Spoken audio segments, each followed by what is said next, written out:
My name is Valentina. I'm 28 years old, and up until 2 weeks ago, I lived in the family mansion with my father and my stepmother.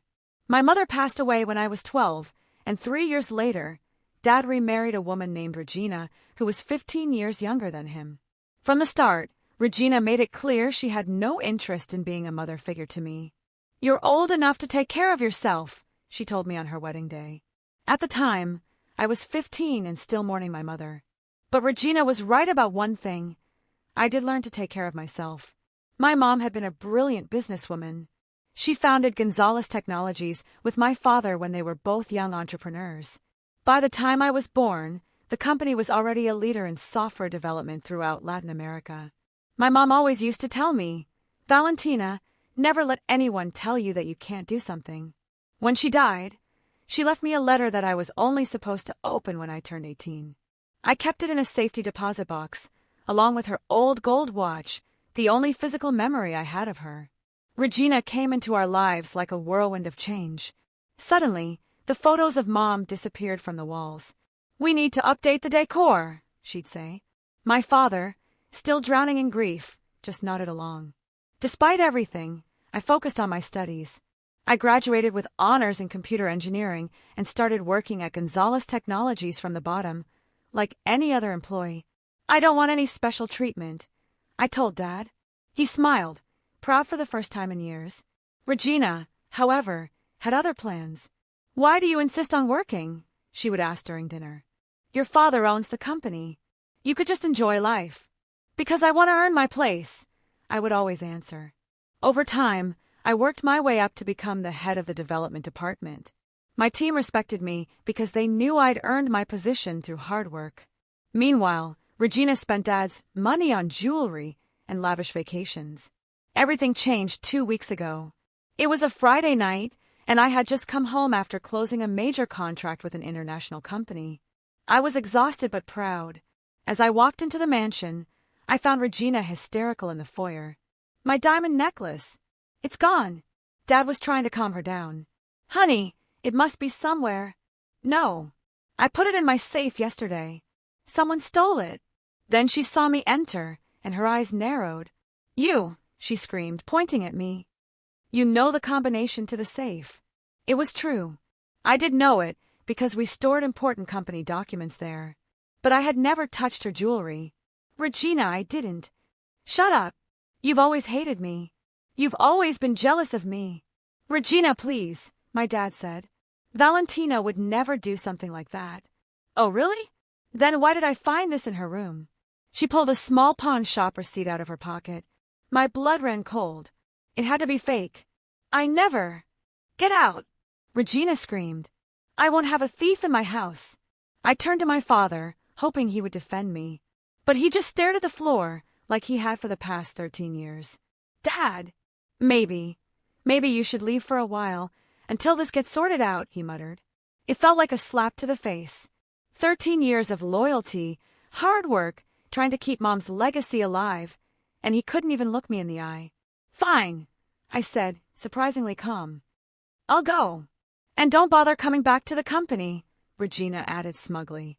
"I've already spoken to Human Resources. They're preparing your termination letter for misconduct."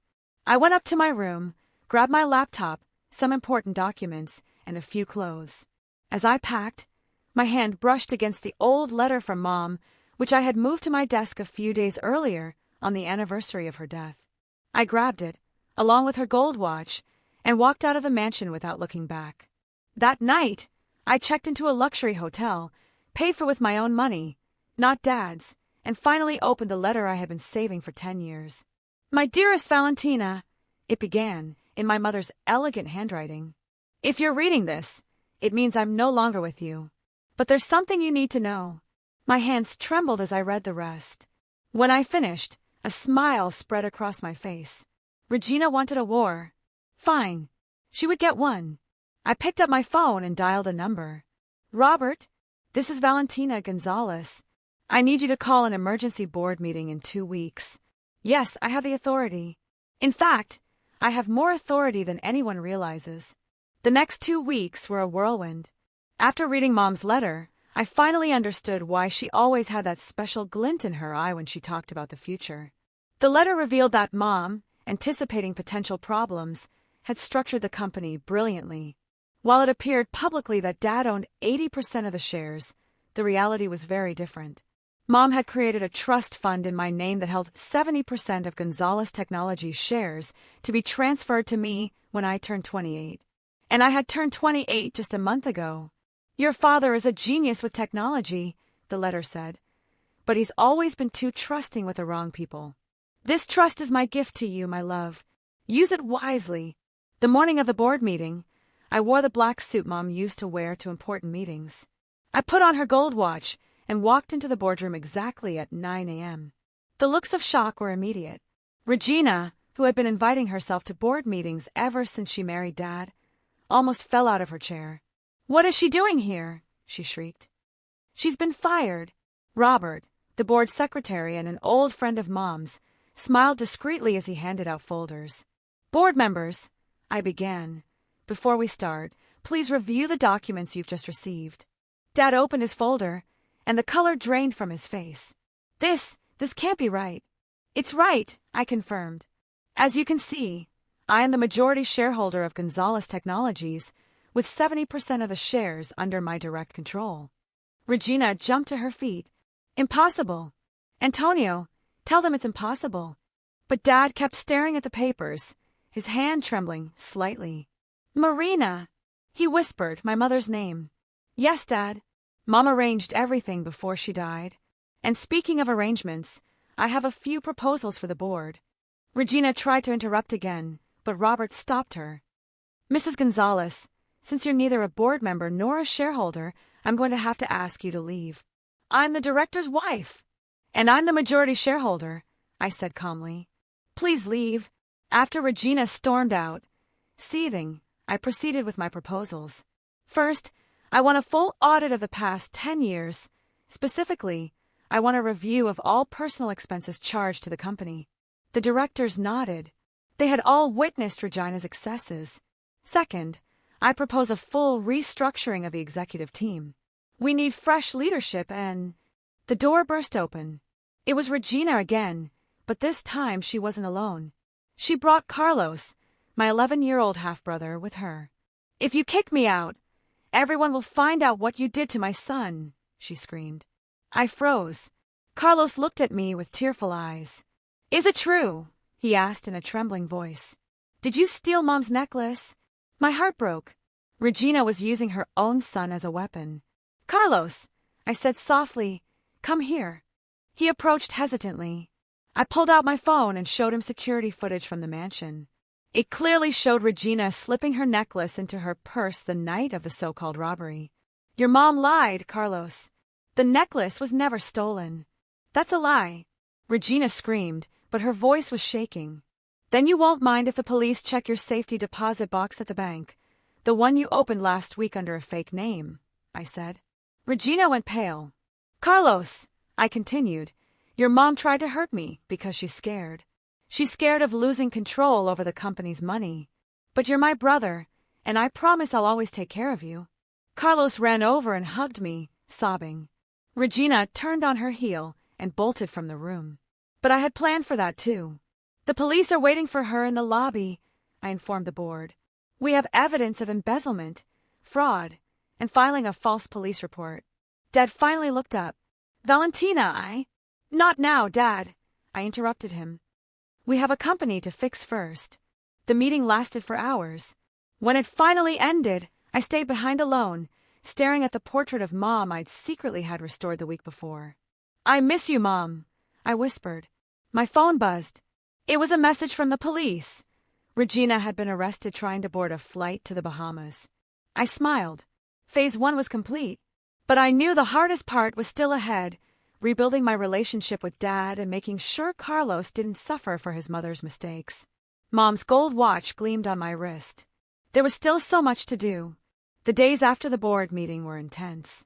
The audit revealed that Regina had siphoned over $5 million from the company over the past 8 years, using shell companies and fake invoices for consulting services. One afternoon, as I was going over reports in what used to be Mom's office, Dad knocked on the door. "Can I come in?" he asked, looking older and more worn out than I had ever seen him. "Come in," I said, motioning to the chair across from my desk. He sat in silence, glancing around the room. I had restored it to how Mom had it, including her beloved orchid collection. "Marina always said orchids are like people," Dad murmured. "They need the right environment to bloom." "And I managed to bloom despite the toxic environment you allowed at home," I said, unable to hide the bitterness in my voice. Dad bowed his head. "I know. I've been a coward for years. When your mother died, a part of me died too. Regina, she showed up when I was at my weakest. That doesn't excuse 13 years of letting her treat me the way she did." "No, it doesn't," he admitted. "When Regina accused you of stealing, deep down I knew it wasn't true. But I was so used to giving in, to avoiding conflict. You know what hurt the most? I cut in. It wasn't that she accused me. It was that you didn't defend me." Tears started streaming down Dad's face. "Your mother would be so disappointed in me." "No," I said softly. "Mom loved you. That's why she made sure to protect the company and me. She knew you were brilliant in business but terrible at judging people." Just then, Carlos burst into the office. Vale, look what I made in computer class." He froze when he saw Dad crying. "Is Dad sad because Mom's in jail?" he asked in a small voice. I knelt down in front of my brother. "Carlos, remember what we talked about choices and consequences?" He nodded. We had spent the previous week talking about what Regina had done. Your mom made bad choices, and now she has to face the consequences. But that doesn't mean we stop loving her, right? "No," Carlos said. "My teacher says you can love someone but not agree with what they do." Dad let out a broken laugh. "When did you get so wise, little guy?" "Vale's teaching me," Carlos said proudly. "And look, I made my first program." He showed us his laptop, where he had written a simple program that displayed, "I love you, sister," on the screen. "Just like your sister at your age," Dad smiled. "Your mom would be so proud of both of you." "Can you tell me more about her?" Carlos asked. Mom never let me ask questions. "I have a better idea," I said, pulling out a box from my desk. "These are all the home videos Mom made when I was little. Want to watch them with us?" Carlos' eyes lit up. "Yes." For the next few hours, the three of us sat on the office couch, watching videos of Mom teaching me to code, of her and Dad dancing at company parties, of family moments I had almost forgotten. "We were happy," Dad murmured. "And we can be happy again," I said. "It'll be different, but it'll be together." 6 months later, Technologies Gonzalez had completely turned around. We implemented new financial controls, modernized our products, and doubled our investment in research and development. Regina was sentenced to 5 years in prison for fraud. Carlos visits her once a month, always accompanied by a therapist. He's learning that you can love someone without excusing their actions. Dad finally started therapy. Little by little, he's finding his passion for technology again. Now, he heads up our innovation department, where his genius can shine without the pressure of running the whole company. As for me, I found my place, not just as CEO, but as an older sister or a daughter, and the person Mom always believed I could be. The gold watch still rests on my wrist, a constant reminder that time is the best teacher. It doesn't just mark the hours anymore. It marks the moments of a new life, one built on truth and family love. One afternoon, while Carlos and I were coding together in the office, we found a hidden file on the company's old server. It was a video of Mom, recorded shortly before she died.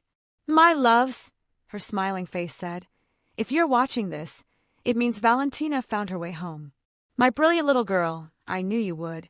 And Antonio, my love, I hope you found your strength again. Family isn't just about blood or last names.